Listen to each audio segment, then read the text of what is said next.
Hi, I'm Beth Engelman, and this is Mommy on a Shoestring for the Pioneer Press.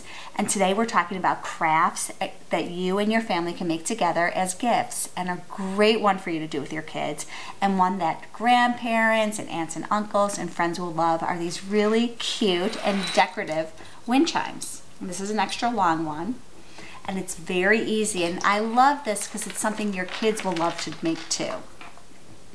You start off by taking a paper cup, and just take a regular paper cup, and you're going to cut it, as you can see, so it's about maybe 3 inches tall. And then using acrylic paint, you're going to paint over it. And the reason why I use acrylic is a lot of times the cups are coated with wax, so poster paint won't stick to it. So you want to use a heavier and sturdier paint. Then you're going to take a hole punch and just punch 4 holes equally around, and put some string, and then you can bead it. And what I do when I bead it is I tied it first, but you don't have to, you could do it last. But what I did is I took beads, colorful beads, and here I'm using wooden beads. As you can see from this one, we use plastic beads too. And these are just cut off pieces of straw, which are just really colorful and fun and add a little bit of a dimension to the wind chime.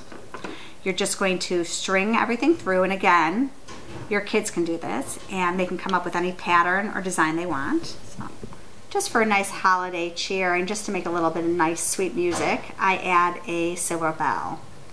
And you can buy a packet of these at your craft store too. I think they're very inexpensive, and they come usually in a pack of 10 or 20 for just a couple of dollars. You tie that at the end to finish it off.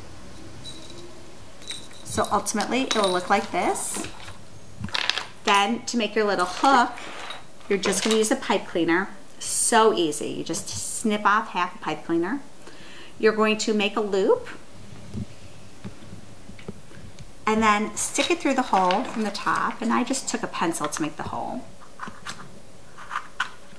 And then underneath, what you just do, and I hope we can get this angle, is you're just going to separate the 2 ends. This is Beth Engelman for Pioneer Press. Thank you so much for watching. Happy crafting. Okay.